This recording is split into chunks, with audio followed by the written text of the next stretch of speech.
Jadi kenapa dunia ini ada yang gak enak, ada perasaan yang gak nyaman, ada musibah? Kenapa? Karena emang sifat aslinya dunia dua aja. Assalamualaikum ya Sayyidi ya Rasulullah. Assalamualaikum warahmatullahi wabarakatuh. Assalamualaikum warahmatullahi wabarakatuh.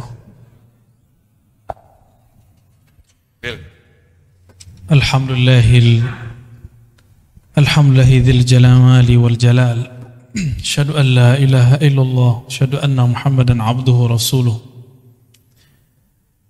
Allahumma salli wa sallim wa barik ala sayyidina Muhammad wa ala alihi wa ashabihi wa li baitihi wa zurriyyati ijma'in, ma ba'du. Allahumma akhrijna min zulumatil wahmi wal jahli ila al ma'rifati wal ilmi, amin ya rabbal alamin. Allahumma ya Allah, keluarkan kami dari kejahilan dan masukkan kami ke dalam cahayamu, nur nabimu, Nabi Muhammad sallallahu alaihi wasallam. Baik Bapak Ibu yang dimuliakan Allah, jamaah Isya di Masjid An-Ni'mah, semoga selalu dapat nikmat Allah Subhanahu wa taala. Di dalam surat Luqman disebut nikmat itu ada dua, zahir dan batin. Maka nikmat zahir, badan yang sehat, dompet yang ada isinya, ya, punya tempat tinggal, punya kendaraan, punya pasangan, punya anak, punya kawan, itu zahir. Punya kerjaan, semuanya itu zahir. Adapun nikmat yang batin, ketika kalbu berkawan dengan Allah Subhanahu wa ta'ala, ketika kalbu selalu berkiblat kepadanya, maka setiap kalbu menjauh darinya, itulah siksaannya. Itu yang disebut dalam Al-Quran ma'isyatan dongka. Orang-orang yang berpaling dari mengingat Allah, maka Allah jadikan baginya ma'isyah. Ma'isyah itu hidup, tempat hidup, waktu hidup. Jadi dua, tempat dan waktu. Jadi waktunya dalam hidup, tempatnya dalam hidup, dongka. Dongka artinya sempit, ya. Kalau sudah sempit, bawaannya marah, kesel, benci kepada orang yang beda faham. Ini hati-hati, ya. Dan nikmat Allah malam ini, kita dipertemukan karena Allah. Dan yang kedua, kita dipertemukan untuk ilmu Allah Subhanahu wa ta'ala. Yang kan kita baca bukan ilmu saya, tapi ilmu dari Allah Subhanahu wa ta'ala. Jika ada kekurangan dalam menyampaikannya, saya minta ampun kepada Allah dan memohon supaya itu tidak masuk ke dalam hati kita semua. Amin ya rabbal alamin. Mari kita baca surah Al-Fatihah. Saya kirimkan untuk Nabi Muhammad sallallahu alaihi wasallam. Pengarang kitab ini Ibnu Athaillah Sekandari Qaddasallahu sirrahu, dan guru-guru saya yang mengajarkan kitab ini, wabil khusus masih hidup beliau, Abuya Nu'man Bashir, dan yang kedua Abuya Hasan Al-Basri. Dua-duanya mengajarkan saya kitab Al-Hikam, dan juga masyayikh yang lain yang sanadnya bersambung kepada imam ini. Wabil khusus siapapun yang hadir dan mendengarkan kajian ini. Al-Fatihah. A'udzubillahi minasyaitonir rajim. Bismillahirrahmanirrahim. Alhamdulillahirabbil alamin. Maliki yaumiddin. Iyyaka na'budu wa iyyaka nasta'in. Shiratal ladzina an'amta 'alaihim ghairil maghdubi. Semoga Allah bukakan kalbu kita semua. Amin. Wa bisanadina al-muttasil al-imam al-arif billah Ibnu Athaillah Sekandari qala, Imam Ibnu Athaillah berkata, la tastaghrib, jangan merasa heran, merasa asing, merasa aneh. Wuku' al-akdar, jika terjadi sesuatu yang tidak menyenangkan. Ma dumta fi hadhihi ad-dar, selama engkau masih hidup di negeri yang fana ini, di kampung yang masih fana ini, di dunia yang pasti akan binasa ini. Makanya walaupun saya tidak senang naik BBM, saya nggak komentar, Pak. Emang udah begini, ya. Kita nggak usah komentar banyak-banyak yang kemudian memperparah kolbu. Ya. La tastaghrib wuqu'al aqdar ma dumta fi hadhihi dar. Jangan kamu merasa heran jika ada keburukan di bumi ini, karena bumi ini memang tempat buruk. Jangan engkau merasa aneh jika ada musibah di negeri ini, karena negeri ini penuh musibah. Seharusnya hikmah kita bukan yang ini sebelumnya. Tapi Pak Pengurus pintar sekali. Ini hiburan buat saya sebenarnya, karena saya juga habis kehilangan ya. Inilah ya sunnatullahnya begitu. Ada yang dipanggil lebih awal, ada yang dipanggil nanti ya. Ada yang malam ini, ada yang besok, ada yang besok lagi. Yang baru saja wafat guru saya juga di kampus, beliau kita panggil kadang Buya juga ya. Prof. Dr. Azumedi Azra. Ketika beliau dituduh liberal, saya tanya langsung tentang bab sunnah. Beliau sangat menguasai ilmu hadis dan tidak pernah mengingkari sunnah Nabi SAW. Maka saya bersaksi beliau orang yang lurus ya. Walaupun tadi itu sudah baca Fatihah, saya berharap yang hadir, karena S3 saya beliau yang meloloskannya, pembimbingnya beliau ya. Saya mohon doanya, kirimin Al-Fatihah liruhi Syekhi Azumedi Azra. Al-Fatihah. Alhamdulillah bisyaitanirrajim. Bismillah. Alhamdulillah. Ya kena ya Siratul ladzina an'amta 'alaihim ghairil maghdubi 'alaihim waladdallin. Amin. Mungkin ada yang bertanya, kok dikit-dikit Fatihah gitu ya. Fatihah itu disebut ummul kitab. Bahkan boleh disebut ummud da'awat, ummud doa. Induknya doa ada di situ semua. Karena induknya doa adalah Fatihah, maka disebutlah dalam bahasa ulama ahli qalbu, Fatihah itu sholawatullah. Salah satu sholawatnya Allah.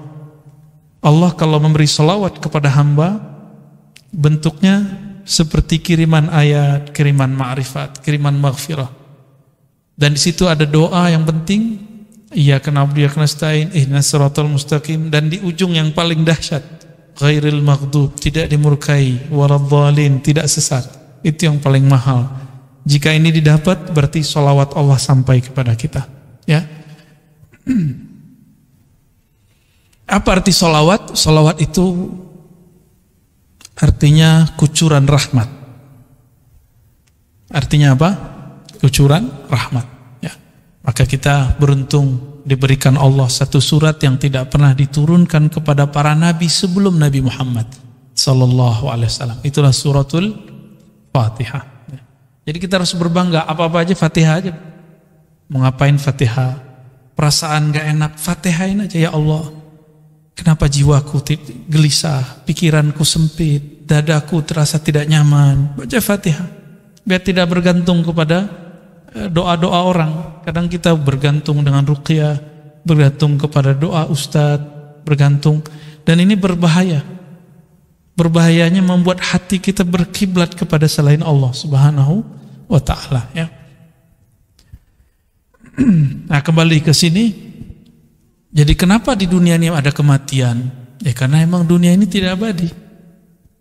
Apa kurang cukup bukti bahwa dunia ini tidak abadi dengan adanya orang lahir plus ada yang mati? Setiap detik itu ada yang mati, dan setiap detik ada yang lahir. Begitulah terus. Dan beruntunglah orang yang lahirnya disambut dengan gembira, dan wafatnya ya ditangisi oleh orang-orang yang ada di dunia ya. Tapi hati-hati juga, salah satu bentuk riya tersembunyi, mati ingin dikunjungi, disolati banyak orang. Itu riya juga tuh, ada di kitab Pak ya. Di antara ciri-ciri orang riya, ketika dia mati dia ingin ramai ada orang datang kepadanya. Nah, tapi itu juga gak minta ada orang sepi Pak. Urusan Allah aja itu ya, kita gak usah kemudian memikirkan aneh-aneh. Baik. Jadi kenapa dunia ini ada yang gak enak, ada perasaan yang gak nyaman, ada musibah? Kenapa? Karena memang sifat aslinya dunia dua aja, taghayyur, berubah-ubah, wal fasad, dan rusak. Cuma itu sifat dunia. Berubah, dulu kita kecil, sekarang dewasa, ada yang dewasa, sekarang tua. Ya. Tahu-tahu udah ubanan Pak ya? Ya. Udah ubanan aja. Dulu wajahnya masih oke, sekarang udah mulai keriput. Ya. Uban saya banyak Pak. Umur saya belum sampai 40. Ya. Saya nggak tahu umur saya berapa ntar kan. Ya. Ini tanda bahwa dunia ini fitrahnya cuma dua aja. Apa tadi? Taghayyur, berubah. Yang kedua, fasad. Dia mesti begitu, nggak akan lebih dari itu. Ya. Semoga kita berubah dari tidak baik jadi baik. Ya. Dari gelap jadi cahaya, dari keras jadi lembut, dari tidak kenal Allah jadi kenal Allah Subhanahu wa taala. Ya. Fa innaha ma ubrizat illa ma huwa mustahiqqun wasfiha wa wajibun atiha. Boleh juga dibaca ma huwa mustahiqqun wasfuha wa wajibun atuha. Sesungguhnya dunia ma ubrizat, tidaklah dikeluarkan darinya, tidaklah dimunculkan. Baraza itu beda dengan kharaja. Kalau kharaja keluar biasa, kita keluar gitu ya. Kalau baraza itu keluar artinya ditampakkan. Fa innaha ma ubrizat ma barazat. Bisa begitu? Sesungguhnya dunia itu tidaklah menampakkan illa ma huwa, kecuali yang mana mustahiqqu wasfiha, yang pantas menjadi sifatnya. Tadi sifatnya taghayyur at-taghayyur wal fasad, berubah dan rusak.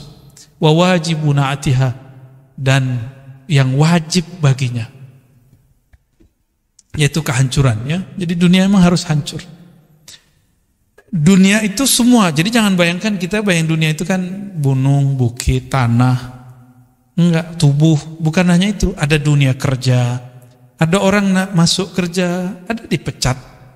Ada orang masuk kerja, ada yang kemudian naik, ada yang ganti jabatan. Ada orang keasikan di jabatannya, berarti dia lupa dengan sifat dunia. Bahwa dunia jabatan itu bagian dari dunia, dan sifatnya pasti berubah. Kita nggak boleh kemudian nyaman di situ, nggak boleh nyaman di situ. Para selebritis, para ustadz yang masyhur, mungkin dia dipuja, diikuti, ada followernya, dia harus siap nanti ada orang membencinya, ya. Sama ya. Dia harus siap jika nanti tidak ada viewernya. Karena sekarang artis itu masuk ke YouTube ya. Dulu diremehkan YouTube. Sekarang tidak. Tapi banyak orang berangan-angan ingin terkenal, ingin dipuja, dia lupa kalau orang dipuja pasti dicaci maki. Kalau orang dicinta pasti dibenci. Itu yang mereka lupa. Ini yang terjadi di negara-negara yang batinnya sudah mulai kosong dari dunia spiritual. Kita sering dengar dunia-dunia K-pop ya. Kasihan, itu setiap hari hampir ada yang bunuh diri. Padahal wajahnya cantik, habis oplas ya. Ya antum bilang oplas, ketemu ngelirik juga kok. Jujur aja lah ya. Kita kan kulitnya sawo mateng, mereka bening-bening. Orang-orang seperti kita suka yang putih-putih. Dan itu tabiat, masuk ke sisi manusiawi. Walaupun kita tahu dia operasi, orang lihat juga. Nah, dunia begitu, udah tahu busuk, orang datangi juga. Udah tahu dia bukan asli, disukai juga. Begitulah dunia. Ya.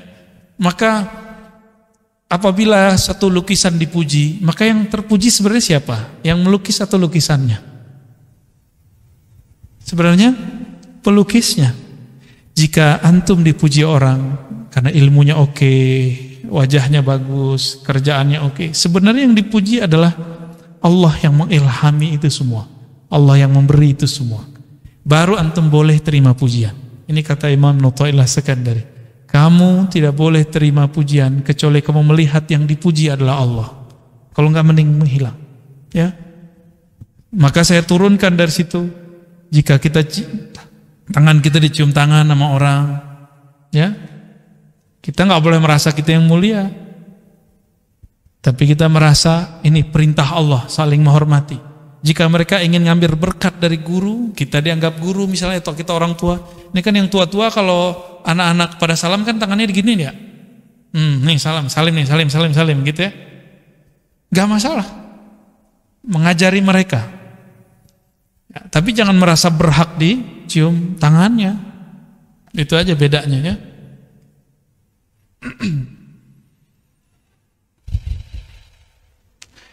Lalu apa kata beliau? Kata pensyarah ini, nama imamnya Imam Ibn Ajibah ya. Imam Ibn Ajibah mengatakan, beda orang awam dengan orang arif. Orang awam yang Islamnya hanya ingin yang indah-indah, dengan arif yang mengenal Allah, yang tahu seluk-beluk agama ini. Meskipun gak bisa baca kitab, semoga yang hadir malam ini tergolong arif. Amin ya. Walaupun gak bisa nerjemah Quran, ya gak apa salah. Nanti gak ditanya kok Pak, bisa gramatikal bahasa Arab gak dikubur, gak ditanya.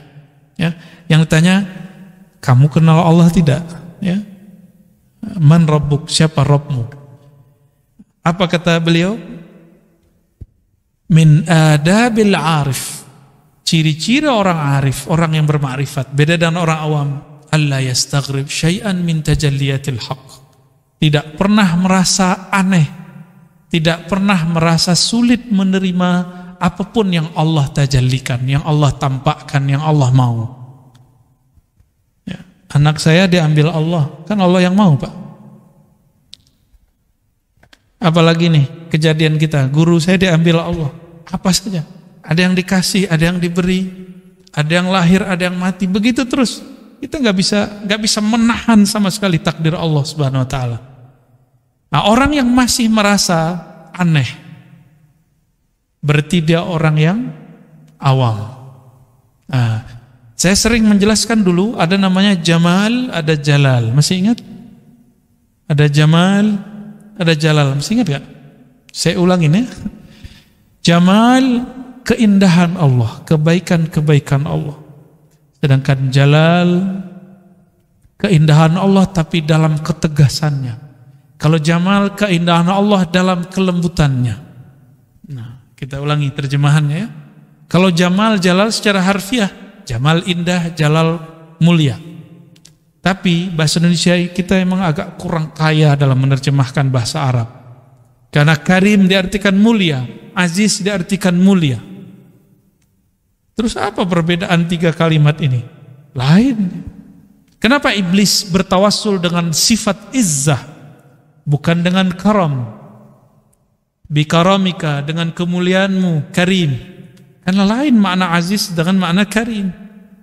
Apalagi jalal dan jamal. Ya, jalal, jamal. Jamal itu kita berkumpul malam ini. Enak kan? Kalau ngaji-ngaji doang enak. Coba antum diajak berjuang, mau gak? Siapa yang mau diajak berjuang? Kalau ngaji itu jamal. Diajak berjuang, bikin pesantren, bikin pergerakan dakwah. Siapa yang mau pahit-pahitan begitu? Ya. Bukan hanya itu, perjuangan itu nggak harus politik. Karena politik itu fardu kifayah. Dan saya memandang diri saya tidak layak untuk terjun ke politik. Politik praktis. Karena saya tidak ada pendidikan itu dan tidak pernah masuk organisasi pra-politik juga nggak pernah. Ya. Maka kita ngambil bagian yang lain, yang ini juga fardu kifayah. Nah, ini adab nanti antum ketemu guru manapun. Jangan paksa dia memilih pilihan kita atau membicarakan politik ala kita. Karena mungkin siapa tahu dia tidak menguasai. Tapi beberapa ustadz karena ingin menyenangkan jamaahnya, dia terpaksa kemudian bermujamalah. Ya, mujamalah itu ngenak-ngenakin temen lah. Padahal dia nggak begitu-gitu amat. Tapi lama-lama kalau ketemunya komunitas begitu terus setiap hari begitu lagi, besok begitu lagi, jadi karakter. Dia takut menunjukkan dirinya yang sebenarnya. Inilah yang terjadi pada guru yang mengikuti selera muridnya. Ya. Bukan murid mengikuti hidayah yang dibawa gurunya. Kalau guru nggak bawa kayak selera, dia pakai hidayah. Mau pahit juga diajarin. Tapi kalau mental ya murid enggak. Ya. Nah, ini bahagianya orang yang mental murid jadi guru, mental murid jadi guru, nggak siap dibenci, nggak siap berbeda dengan orang lain, nggak siap beda dengan muridnya, takut nggak diundang lagi. Ya. Gimana Pak? Baik, Jamal, ya beginilah, ini Jamal, nggak ada pengorbanan. Antum korbannya cuma berangkat dari rumah ke sini. Ya. Kalau beragama cuma itu, gampang sekali beragama itu. Ya. Maka beragama harus ada pengorbanan. Kadang korban perasaan, nggak hanya korban duit. Kalau korban duit orang biasa, korban perasaan ini yang paling berat. Ya, karena perasaan itu bagian dari yang disebut nafs, jiwa, ego. Ego ini harus disembelih. Ego itu harus dibakar. Kalau enggak, dia akan merongrong. Dia seperti anjing liar, anjing gila yang ada dalam diri. Ya. Kalau kita tidak tundukkan dia akan menguasai kita. Nah, itu sebabnya ketika orang berjuang, itu banyak yang berguguran. Kalau sudah jadi sebuah pergerakan, apakah namanya thariqah, apakah majelis zikir, apakah pesantren, majelis dakwah, majelis salawat, itu akan banyak begitu. Sesama jamaah diuji, sesama pengurus diuji. Ya. Pengurus gimana Pak? Kena ujian belum? Udah kan? Ya. Kadang ada yang nggak sepakat, Ustadz itu kenapa diundang? Nah nanti begitu juga. Ya siap-siap, namanya berjuang. Orang berjuang harus berkorban. Ya. Nah, itu namanya jalal. Jalal itu ketika menemukan sesuatu yang jiwa kita bilang gak enak, tapi ruh kita bilang itu enak. Itu kemerdekaan dia. Jadi kapan ruh kita yang merdeka? Jika jiwa ini merana. Jika jiwa kemudian disudutkan terus, jiwa kemudian dididik terus sampai kemudian dia menjadi patuh kepada ruh, baru ruh kita merdeka. Inilah yang disebut al-insan al-kamil, manusia yang sempurna. Dan itulah Rasulullah sallallahu alaihi wasallam. Nah, kita sedang proses ke sana. Semoga Allah mudahkan, ya.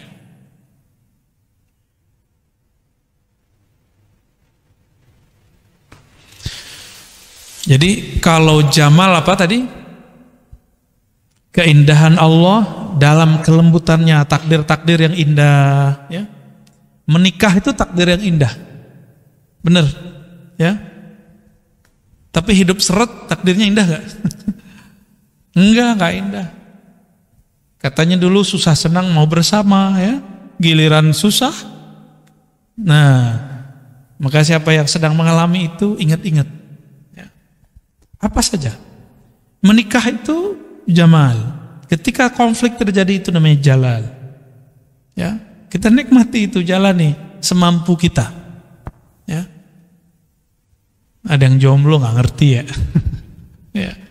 Parente ngerti jom ya. Insyaallah.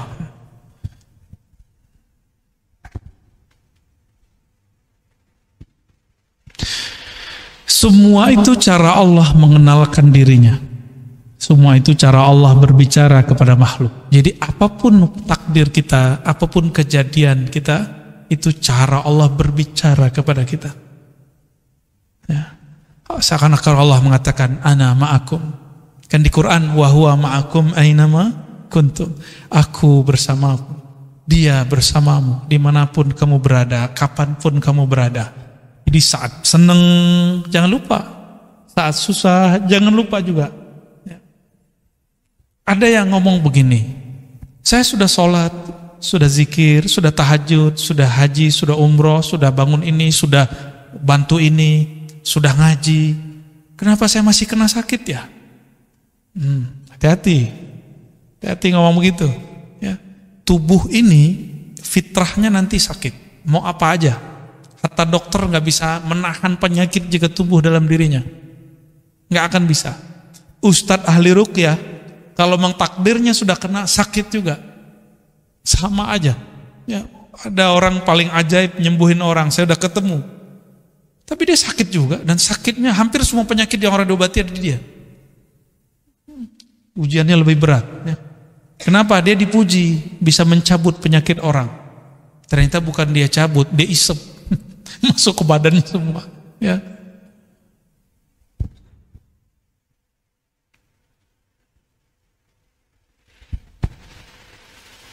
Maka adalah sebuah riwayat yang menyebutkan ayuhan nas, ini dinisbatkan kepada Nabi SAW dalam satu khutbah. Wahai manusia, inna hadhihi dar darul tiwa la darus tiwa. Wahai manusia, ini bumi, ini dunia adalah negeri yang penuh kerusakan, bukan negeri tempat istiwa, tempat kamu tinggal. Maka Nabi kita sering dengar dari kecil, ya, kun fid dunya ka'annaka gharib, ya. Dulu saya ingat Zainuddin MZ tuh sering baca hadis tuh, ya. Jadilah engkau di dunia hidup seperti gharib. Apa arti gharib? Orang asing. Orang asing yang gak mungkin dia berpikir akan tinggal lama. Enggak antum yang mau keluar, dunia ini ingin mengeluarkan kita. Kita gak mau keluar nih, dunia ini yang mengeluarkan kita sudah. Ya. Dan kita sudah sering sampaikan bahwa kenapa mati itu menjadi menyakitkan? Karena orang yang mati ini hatinya masih terikat dengan dunia. Maka ketika diputus oleh malaikat maut, itu yang menyakitkan. Ya. Nah, mulailah melepas-lepas itu sedikit demi sedikit, ya. Bukan melepas hidup dunianya, bukan melepas kalau kita diberi kemewahan oleh Allah, nikmat, bukan itu, tapi bergantungnya kalbu kepada yang bagian-bagian itu. Silakan hidup nikmat, hidup nyaman. Silakan pakai kendaraan, silakan semua. Tapi kalbunya jangan di situ. Kalbunya kepada pemberi nikmat. Kan sama aja. Orang mendapat nikmat syukur dengan sabar karena dapat musibah, kan sama aja. Hidup serut sabar, hidup nikmat syukur, itu sama, Pak. At-ta'imus syakir kas-sa'imus sabir. Orang yang dapat nikmat dan dia bersyukur, dia makan, dia bersyukur, dia punya rumah, dia bersyukur, dia punya semua fasilitas, dia bersyukur, sama dengan orang yang sabar. Yang dia sabar saat dapat musibah, sama aja. Kan sama-sama aja sebenarnya. Yang diuji cuma satu. Engkau kalbumu berkiblat kepada Allah atau kepada musibah atau sebaliknya nikmat itu. Sama aja. Ya. Maka banyak orang dapat nikmat secara zahir, batinnya sedang disiksa. Dia dapat nikmat zahirnya, tapi batinnya gelisah. Kenapa? Kalbunya tidak bersama Allah. Hidupnya sempit, perasaannya sempit aja. Ya. Ada orang hidupnya terlihat susah, tapi kalbunya selalu bersama Allah. Yang kamil sempurna, apapun keadaannya dia bersama Allah. Nggak mandang-mandang saat, ya, nggak mandang-mandang saya pengennya yang enak-enak aja deh gitu. Kalau udah ngaji hikam jangan gitu lagi, ya. Kenapa? Antum suka nggak suka, takdir itu pasti baik buruk, dua-duanya muter. Disuka, dibenci, dapat kebaikan, dapat keburukan, dapat kerja, nggak dapat kerja, dapat nikmat, nggak dapat nikmat. Dua-dua aja muter aja terus. Suka nggak suka pasti terjadi. Maka karena suka tidak suka dia datang, harus siapkan ilmunya. Nah, kalau orang ada menyebut soft skill, ini apa sebutannya ini? Ya, soft skill itu kemampuan skill-skill yang halus dalam diri. Ini lebih dari itu, Pak. Lebih halus dari itu. Kalau orang-orang menyebut ada supranatural, apalagi? Nah, kalau ilmu ini supernatural, ya, barangkali kalau diistilahin, ya.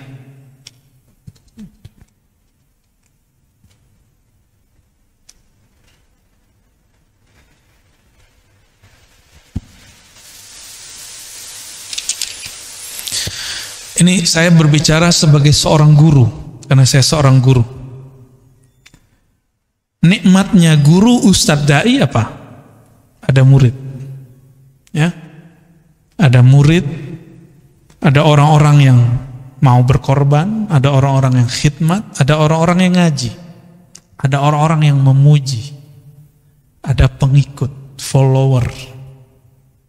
Ya, itu mirip-mirip dengan artis, Pak. Mirip sekali. Cuma kalau dia berhasil, dia akan jadi artis langit. Kalau enggak, dia cuma jadi ustadz artis. Kapan dia kemudian berhasil? Kira-kira kapan dia berhasil? Nah, ini yang disebut di awal hikam dulu, ya. Udfun wujudaka fi ardil khumul. Masih ingat gak? Nomor 4, Bu, ya. Nomor 4, ya. Udfun wujudaka fi ardil khumul. Benamkan dirimu, wujudmu. Ini wujud. Jangan merasa dirimu ada wujud fi ardil khumul, di bumi yang dalam, di tanah yang dalam.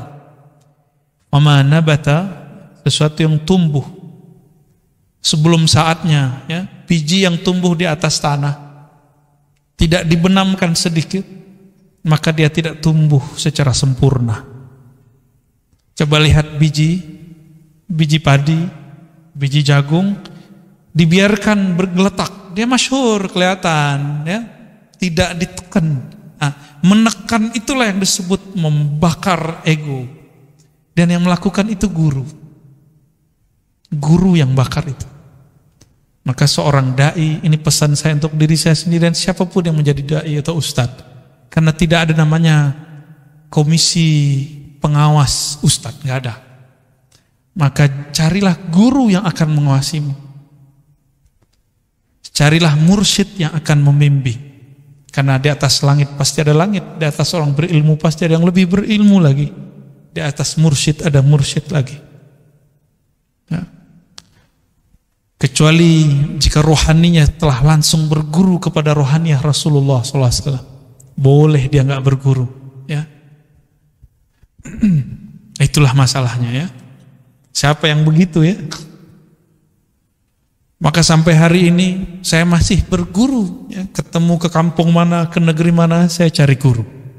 Walaupun sesaat, ya, sejam, 2 jam, 15 menit, saya masih berguru, ya. Ini tahadus bin ni'mah, sebagai bentuk rasa syukur. Saya kemanapun saya cari guru, ya. Ada yang mau didatengin, ada yang tidak, ya. Ada yang nggak mau didatengin karena dia nggak mau masyhur. Nah, ini kita juga berguru kepada orang itu. Wow, ada ya orang begitu. Ada yang senang, ya, menerima kita seperti tamu. Alhamdulillah, ya.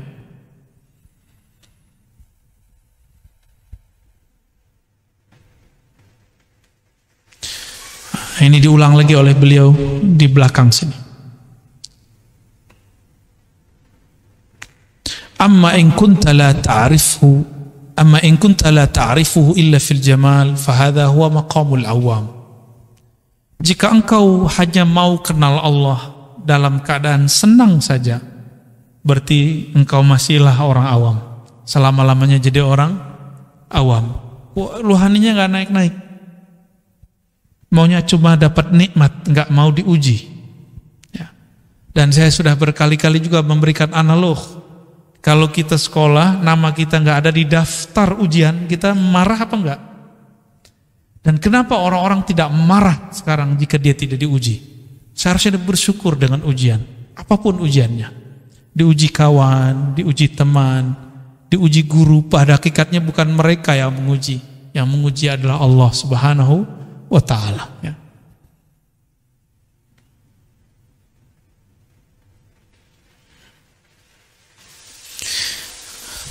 Ada potret 2 orang ibu di dalam Al-Quran, ya, disebutkan di akhir syarah ini. Pertama, Sayyidatuna Maryam, ibunda Maryam. Boleh nggak nyebut Bunda Maryam? Boleh nggak? Apa menyerupai agama sebelah? Bunda, ya. Ada yang ngechat kita, nggak boleh sebut bunda, itu orang gereja. Ya salam, gereja belum ada di Indonesia, kita orang Indonesia udah nyebut maknya bunda, ya. Jangan kebalik. Oh, nggak boleh nyebut Maria. Maria itu bahasa orang kafir. Ente belajar dulu lah bahasa Semit, ya. Bahasa Semit itu ada 3 minimal. Arab, apa lagi? Suryani, apa lagi? Bahasanya orang Israel apa? Ibrani. Bahkan ini semua induknya ada satu bahasa namanya Aramiyah. Ya. Ada yang mengatakan terpisah. Ini ahli bahasa juga lain. Sekarang bahasa Aramiyah atau Aramaik hanya dikalamkan 3 negeri di Suriah. Ya. Kita udah ketemu kawan kita ada orang Suriah. Saya tanya konfirmasi katanya benar. Hanya 3 kampung. Tapi nggak usah khawatir. Indonesia ini negara paling banyak bahasanya sedunia. Baru Papua Nugini. Papua Nugini itu beda kampung sama kayak Papua. Beda kelurahan sudah beda bahasa, Pak. Maka di sana orang lebih banyak berbahasa Indonesia daripada berbahasa kampungnya. Karena beda kelurahan, beda kecamatan sudah lain bahasa. Ya. Sayyidatuna Maryam atau Bunda Maria sama. Ya. Beliau ini ketika dikabarkan dapat anak tapi nggak ada lakinya, nggak ada bapaknya, cuma nanya doang. Saya kan tidak pernah disentuh laki-laki, menikah tidak pernah, disentuh nggak pernah, mana mungkin saya bisa punya anak. Itu aja protesnya, nggak ada protes yang lain. Protesnya cuma melihat tubuhnya. Kan biasanya perempuan ya, menikah hamil biasa, ini nggak ada. Oleh karena itu beliau disebut Siddiqiyah, nggak banyak protes. Meskipun pernah ada ratapan-ratapan ketika hendak melahirkan, tapi ratapannya ratapan bukan menolak takdir. Ya, itu beda. Dia cuma curhat-curhat aja, curcol kata orang bilangnya. Lain dengan Sayyidatuna Sarah. Sayyidatuna Sarah umurnya sudah tua, mungkin 60 atau 70, lalu hamil. Dikabarkan hamil. Dia kemudian merasa aneh. Masa sih? Sampai pukul mukanya. Nggak mungkin, ini kabar nggak benar. Itu ungkapan bahasa Arab mubalaghah. Ya. Maka Sayyidatuna Sarah disifatkan dengan sifat yang lain, tapi bukan Siddiqiyah. Siddiqiyah itu ma'rifat Sayyidatuna Maryam, ma'rifat Sayyiduna Abu Bakar As-Siddiq, menerima apa adanya. Itu dia, ya. Nggak banyak tanya kalau Siddiqiyah. Ya. Makanya orang belajar ilmu ma'rifat kebanyakan bukan Siddiqiyah, tapi kebanyakan ilmu Sayyidina Ali, karena pakai pertanyaan lebih banyak. Kalau Sayyidina Abu Bakar nggak ada bertanya banyak. Pertanyaan 1-2 selesai. Ya.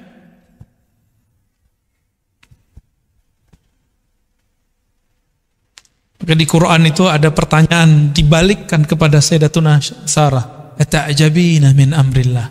Apakah kamu merasa takjub, heran dengan kehendak Allah Subhanahu wa taala, ya. Baik, ini hikmah malam ini. Mau ditambah? Langsung tanya jawab. Ya, oke, baik. Kita baca lagi lalu tanya jawab. La tastaghrib wuqu' al-aqdar ma dumta fi hadhihi ad-dar.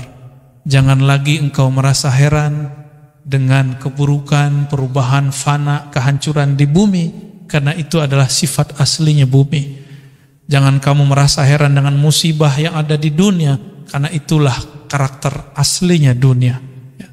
Fa innaha ma ubrizat illa ma huwa mustahiqqun wasfuha wa wajibun na'tuha.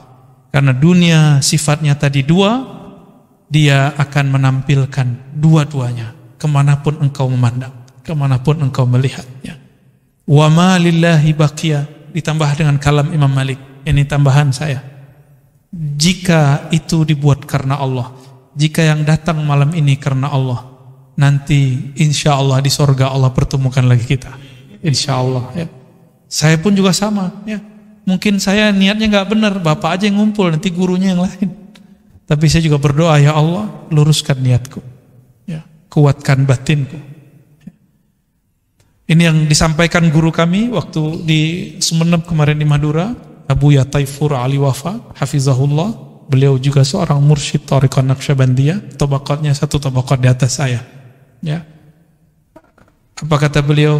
Jika memang ruh dulu pernah bertemu di sana, di alam ruh, maka dia akan bertemu lagi dengan cara apapun di alam fana ini. nanti juga akan bertemu lagi di masa mendatang di alam yang lain. Walaupun sukunya lain, walaupun sipitnya lain, ya, jenggotnya lain, ya, kompongnya lain, kulitnya lain, nggak ada masalah. Apapun karakternya, apapun suku bangsanya, mau dia di ujung dunia, kalau dulu di dalam ruh pernah bertemu, apapun metodenya, dia akan dipertemukan kembali oleh Allah SWT. Semoga ini bentuk reuni kita. Ya, amin ya rabbal alamin. Wassallallahu ala nabiyina Muhammad. Fadhal.